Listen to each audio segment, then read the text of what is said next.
ఏపీలో సంచలనం సృష్టించిన నకిలీ మద్యం కేసులో జోగి రమేష్ ను కస్టడీకి కోరుతూ ఎక్సైజ్ శాఖ పిటిషన్ దాఖలు చేసింది. జోగి రమేష్ తో పాటు ఆయన సోదరుడైన జోగి రామును కూడా కస్టడీకి కోరుతూ 6 అదనపు జ్యుడిషియల్ కోర్టులో ఎక్సైజ్ శాఖ అధికారులు పిటిషన్ దాఖలు చేశారు. జోగి రమేష్ చాలా విషయాలు గోప్యంగా ఉంచారని, అతని నుంచి మరిన్ని విషయాలు రాబట్టాలని కోర్టులో వేసిన పిటిషన్లో ఎక్సైజ్ శాఖ అధికారులు కోరారు. ఇప్పటికే వారిని విచారించినా వాస్తవాలు బయటకు చెప్పలేదని, వారిని 10 రోజుల కస్టడీకి ఇవ్వాలని పిటిషన్లో కోరారు. అయితే దీనిపై కౌంటర్ దాఖలు చేయాలని కోర్టు ఆదేశించింది. అనంతరం తదుపరి విచారణ ఇవాల్టికి వాయిదా వేసింది. ఇదే కేసులో నిందితులుగా ఉన్న అద్దెపల్లి బ్రదర్స్ ను రెండోసారి కస్టడీకి కోరింది ఎక్సైజ్ శాఖ. దీనిపై విచారణను ఈ నెల 6కు వాయిదా వేసింది. ఇప్పటికే అద్దెపల్లి సోదరులను 7 రోజుల పాటు ఎక్సైజ్ అధికారులు విచారించారు. ఇక నకిలీ మద్యం కేసులో మరో 4గురిని నిందితులుగా చేర్చింది ఎక్సైజ్ శాఖ. దీంతో ఈ కేసులో నిందితుల సంఖ్య 23కి పెరిగింది. A20గా మనోజ్ కుమార్ జైన్, A21గా స్పిరిట్ తెచ్చి సరఫరా చేసిన బాలాజీ కుమారుడు సుదర్శన్ ను చేర్చారు. అలాగే A22గా కోయంబత్తూరుకు చెందిన సెందిల్ను, A23గా హైదరాబాద్కు చెందిన దారబోయిన ప్రసాద్ను నిందితులుగా చేర్చారు.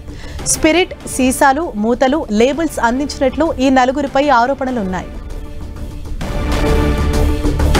రైట్, ఇదే విషయంపై మరింత సమాచారాన్ని మా ప్రతినిధి విజయ్ చంద్రన్ మనకు అందిస్తారు. విజయ్ చంద్రన్, ఈ నకిలీ మద్యం కేసులో కీలకమైన విషయాలను రాబట్టాలని చెప్పేసి ఎక్సైజ్ శాఖ అధికారులు జోగి రమేష్ను, ఆయన సోదరుడు జోగి రామును 10 రోజుల పాటు కస్టడీకి ఇవ్వాలని చెప్పేసి విజయవాడ కోర్టులో పిటిషన్ దాఖలు చేయడం జరిగింది. దానికి సంబంధించి ఈరోజు విచారణ జరిగినది. ఆయన సుదీర్ఘ విచారణ చేసినప్పటికీ కూడాను చాలా విషయాలు బయట పెట్టడం లేదు, అంతా గోప్యంగా ఉంచాడు.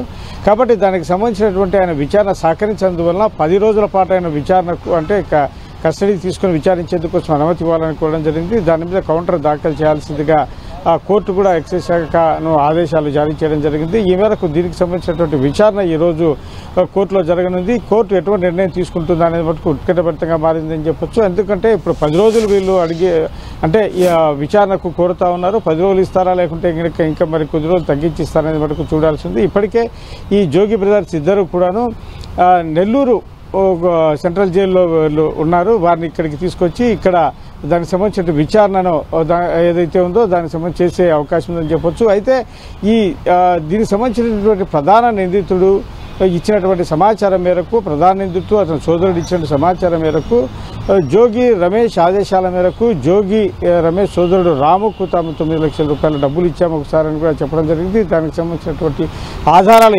ఇంకా ఏమైనా ఉన్నాయా అనే దాని మీద కూడాను వారి ముందు పెట్టే అవకాశం ఉంది. అంటే దీనికి సంబంధించినటువంటి ఈ అద్దెపల్లి సోదరులను కూడా మరి విచారణ కోసం అని చెప్పేసి కోర్టును కోరారు.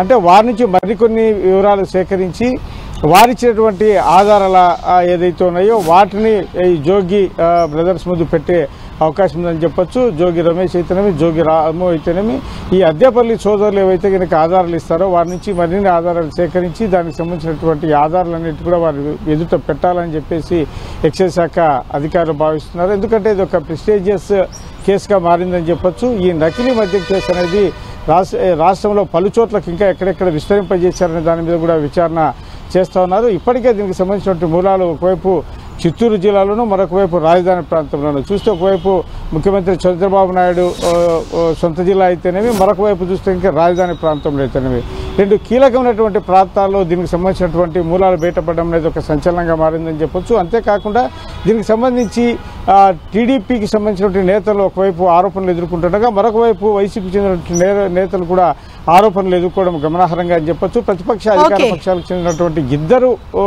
దీంట్లో ముద్దాయిలుగా ఉండడం అనేది మటుకు గమనార్హంగా చెప్పొచ్చు. Thank you Vijay Chandran.